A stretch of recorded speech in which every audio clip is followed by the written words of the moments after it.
যতদূর চোখ যায় শুধু চর আর চর। একসময় যে খরস্রোতা নদীতে গতির ঢেউ তুলত একের পর এক প্রমত্তরী, সেখানে এখন নাব্যতা সংকটের কারণে স্থবির নৌযান চলাচল। অনাবৃষ্টি ও দীর্ঘস্থায়ী হিটওয়েভের কারণে সৃষ্ট খরায় মধ্য ও দক্ষিণ ইউরোপের মধ্য দিয়ে প্রবাহিত দানিউব নদীর পানির স্তর রেকর্ড পরিমাণ নিচে নেমে এসেছে। এর প্রভাবে হাঙ্গেরি ও রোমানিয়ায় বিঘ্নিত হচ্ছে বিদ্যুৎ পরিষেবা। খরার মেয়াদ বাড়তে থাকায় কৃষিকাজ ব্যাহত হচ্ছে ক্রোয়েশিয়া, পোল্যান্ড ও জার্মানিতে। কপালে চিন্তার ভাঁজ বেশিরভাগ শিপিং কোম্পানির কর্ণধারের। বিদ্যুৎ উৎপাদন উল্লেখযোগ্য পরিমাণে কমে আসায় ঘন ঘন লোডশেডিংয়ের সাক্ষী রোমানিয়ার জনজীবন।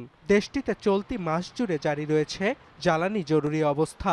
পরিস্থিতি এতটাই ভয়াবহ যে বিদ্যুৎ সাশ্রয়ের অংশ হিসেবে রাতে ঐতিহাসিক ভবন ও জাদুঘরগুলোতে সৌন্দর্য বর্ধনকারী নিয়নবাতি নিভিয়ে রেখেছে কর্তৃপক্ষ। কমানো হয়েছে রাস্তার ধারে জ্বলতে থাকা বাতির তীব্রতাও। শিয়া বাটার ও ভিটামিন সমৃদ্ধ লিলি বিউটি সোপ, তারুণ্যময় উজ্জ্বল ত্বকের জন্য। খরা আর হিটওয়েভের সাক্ষী ইউরোপের আরেক দেশ হাঙ্গেরি। দেশটির অনেক অঞ্চলে তাপমাত্রার পারদ ৪২ ডিগ্রি সেলসিয়াস ছুঁয়েছে। হাঁফিয়ে ওঠা গরম থেকে কিছুটা স্বস্তি পেতে নানা উপায় খুঁজছেন বুদাপেস্ট সহ বিভিন্ন শহরের নানা বয়সের মানুষ।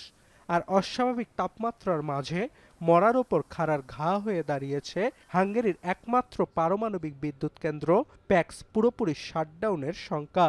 প্ল্যান্টটির ৪টি চুল্লির মধ্যে ৩টির কার্যক্রমই এখন বন্ধ।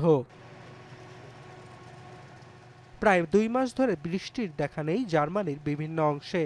শুকিয়ে যেন কাঠ হয়ে গেছে দেশটির অধিকাংশ ফসলি জমি। তাই তো ফলন আসার আগেই ফসল কাটতে ব্যস্ত কৃষকেরা।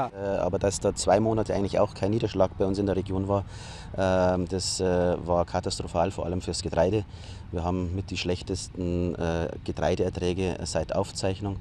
অব্যাহত খরার কারণে চেক প্রজাতন্ত্র, পোল্যান্ড সহ মধ্য ও পূর্ব ইউরোপের বেশিরভাগ কৃষিজমির ফলন ব্যাহত হয়। চলতি মৌসুমের গম উৎপাদনের পূর্বাভাস ১৫ লাখ টন কমিয়ে ১২,৬৮,০০,০০০ নামিয়ে এনেছে ইউরোপীয় ইউনিয়ন। আর অব্যাহত হিটওয়েভ ও খরার মধ্যেই প্রশান্ত মহাসাগরের জলবায়ুগত প্রক্রিয়া এল নিনোর প্রভাব নিয়ে নেতিবাচক বার্তা দিল বিশ্ব খাদ্য কর্মসূচি।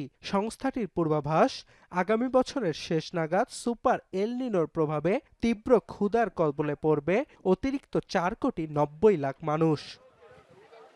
অর্ণব প্রসাদ, এখন বিশ্ব।